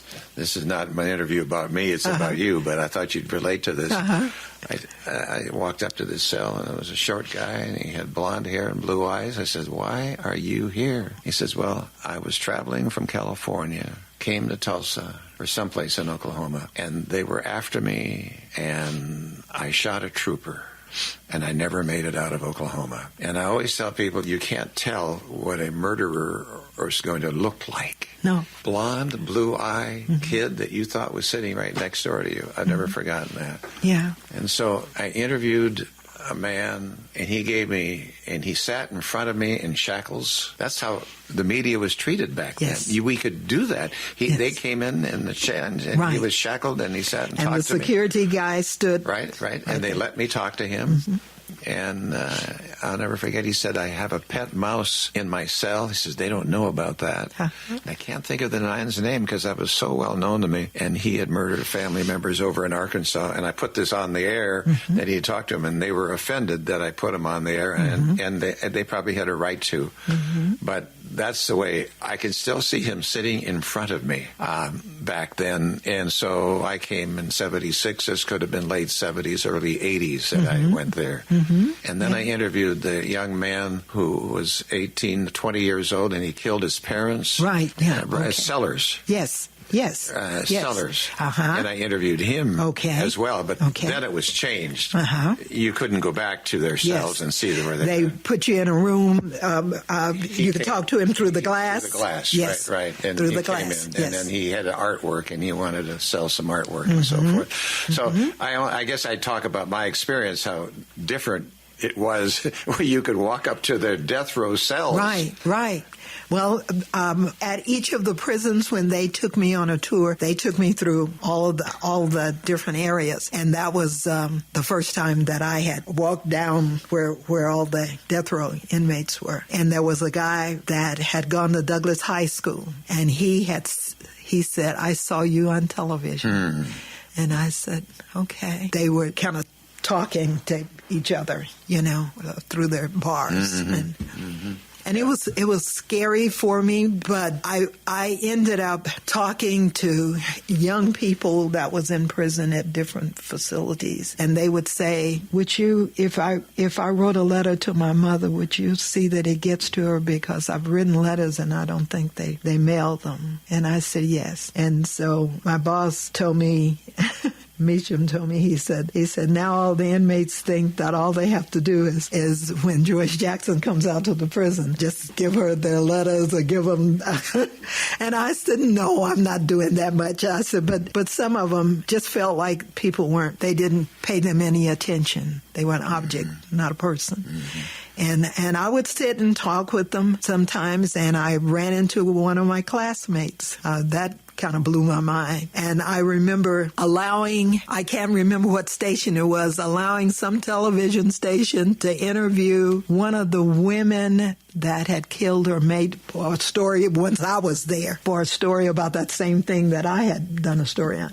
And he said to me, there's some beautiful women in prison. I never thought good-looking people would. I said, so you think everybody that's in prison is ugly? I said, they're just your neighbors, your mother, your father, your sister, brother. So yeah, that kind of, because I thought when he left, I probably thought those same things when I started working for corrections. So I learned a lot. So yes. And I feel I should tell you one more story. For some reason I got it into my head that these prisoners needed books. Yeah. And so on the air, I said, I want to collect books, your paperbacks and books and all that kind of stuff. And because all they had was donated books, but they were old books. Okay. Yeah. Well, the community came out. And you wonder what the community thinks about them. No, they were very supportive of that. And I don't know how many boxes and boxes of books that we delivered to McAllister. Right. And they started a library there, and they have a library there today, and they get newer books all the time. And so they have a librarian. Usually it's one of the offenders that's a trustee that works in the, to deliver books to the offenders because they're locked down at McAllister. Yeah. Yeah. That could be a public drive today.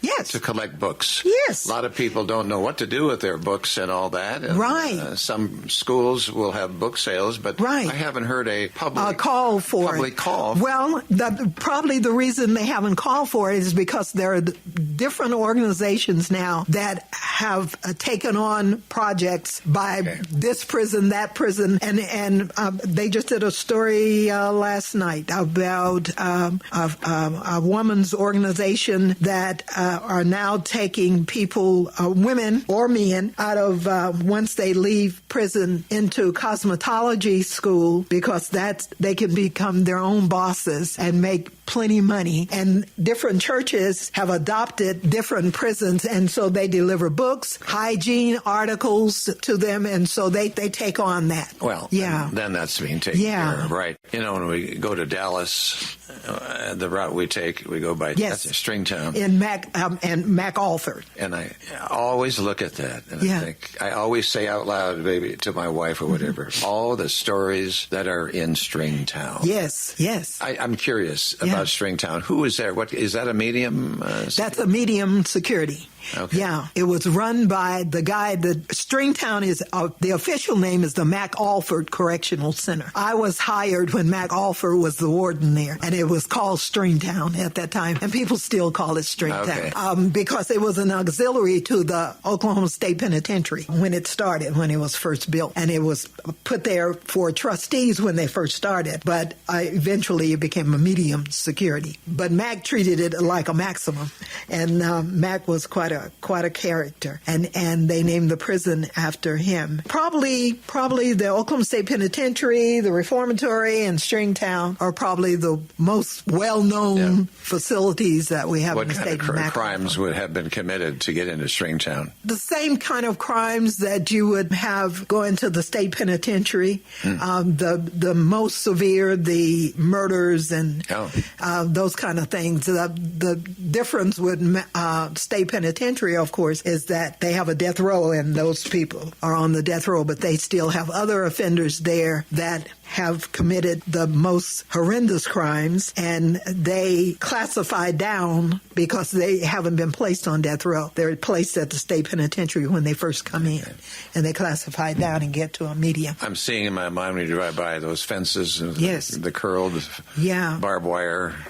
They used to have farms out there also, right behind because the offenders used to raise all the food. I don't know if they still have farms because when I worked for corrections, we had beef, cattle. We raised the beef. We raised chickens, and we had eggs and chickens, and so all the food and all the vegetables were raised on the farms in the various prisons. And I think before I retired, they closed down the cattle business where we raised the cattle and fed people and started getting food from the big grocers or whatever.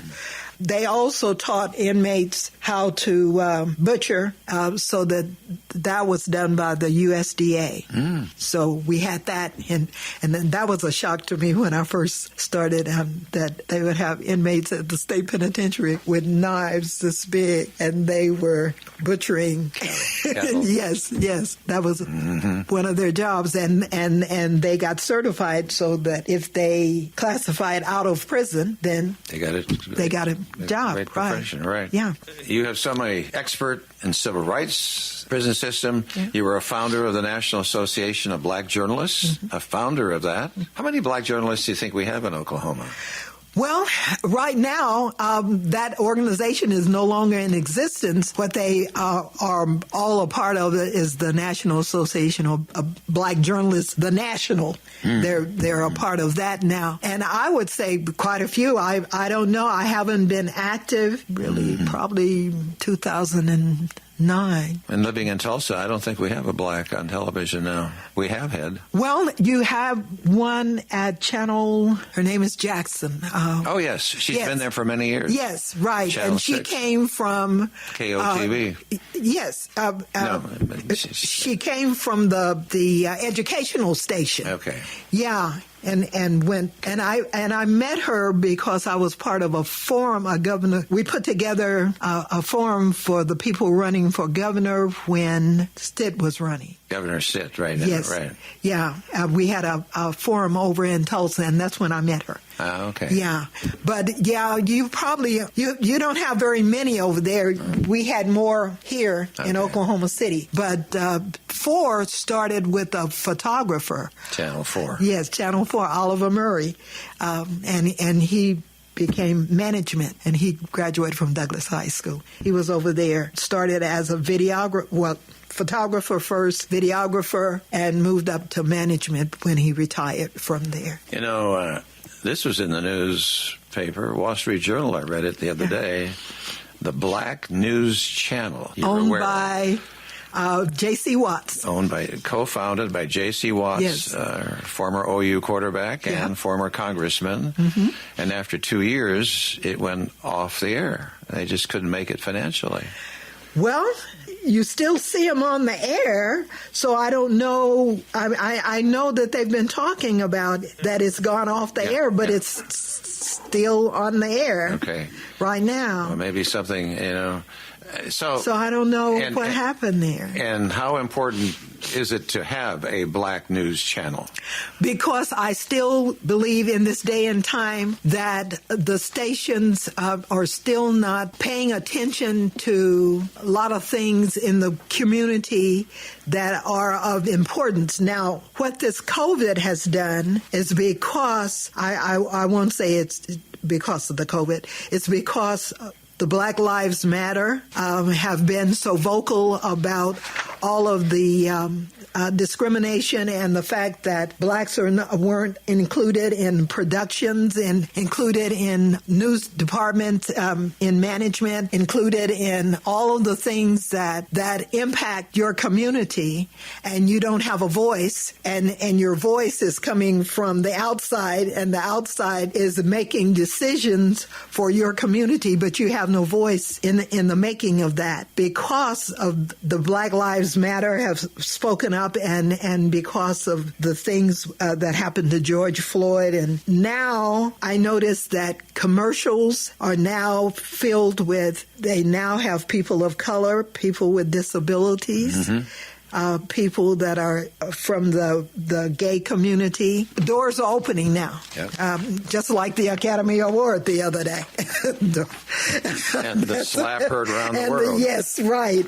So doors are opening now. But I felt that there was a real need for something like a black station, but that was way, way, way before this happened.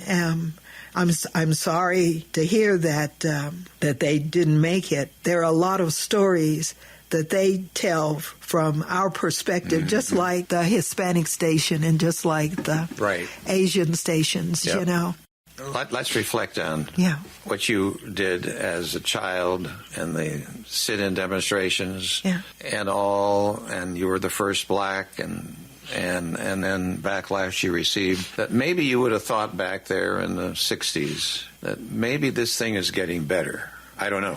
Did you? And then if I would have asked you then, well, let's look out to 30 years later. Let's look out to 2022. Yeah. What would you think race relations would be like then? What do you think? Could you answer that question back then?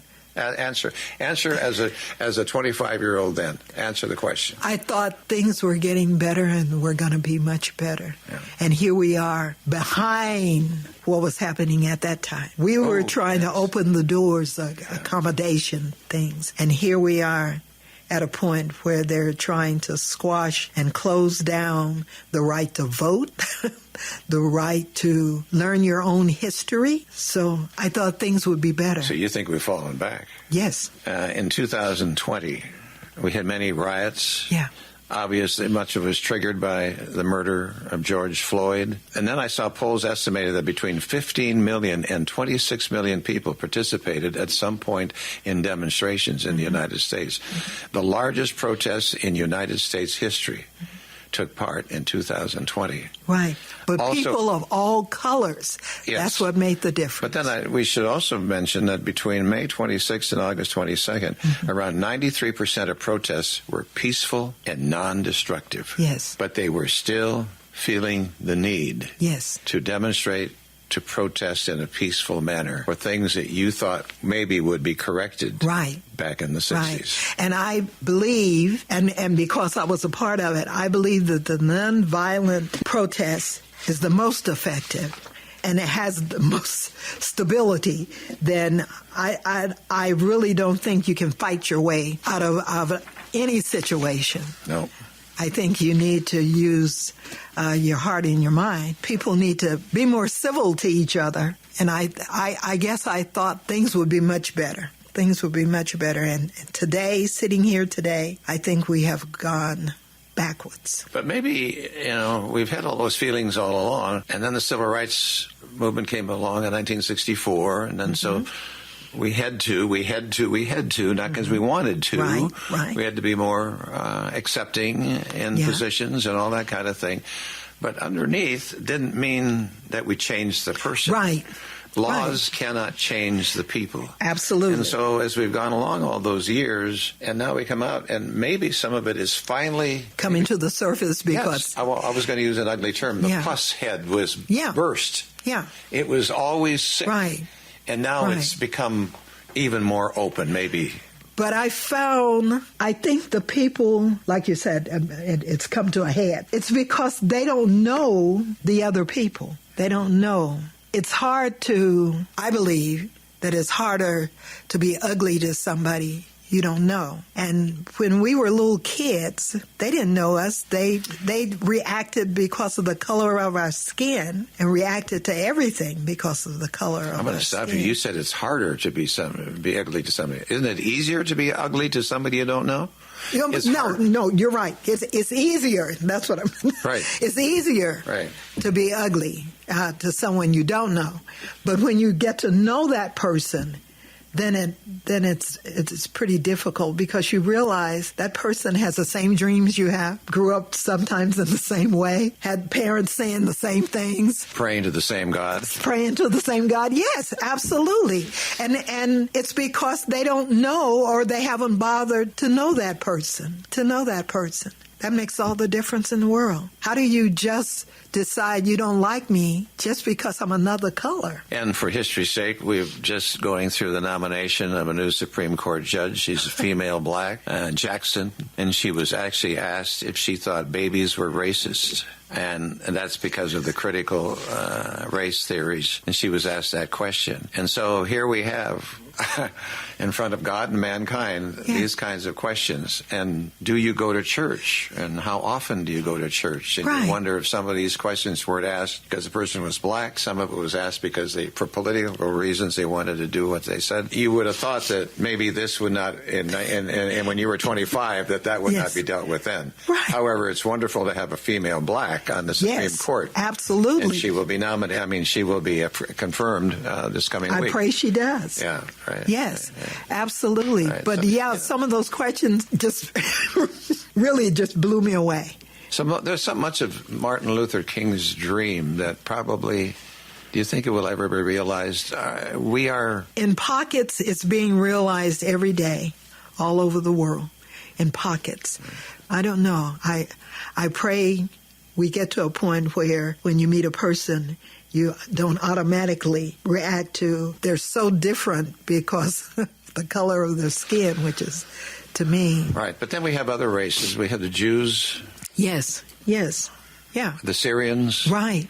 Right. And so they can't meet each other without having preconceived thoughts. Notions about same thing. This is the way, yes. It's the same thing. And there it's not color of the skin. No, it's not color of the skin.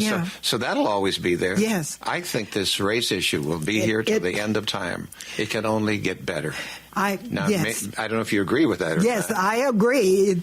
I hope and pray that it gets better. And you're right. With these, I do. I believe that it will. I would hope that it would happen in my lifetime. I don't think it will in my lifetime. But if you look at the young people today, they're friends with everyone. They have all kinds of friends. Yep.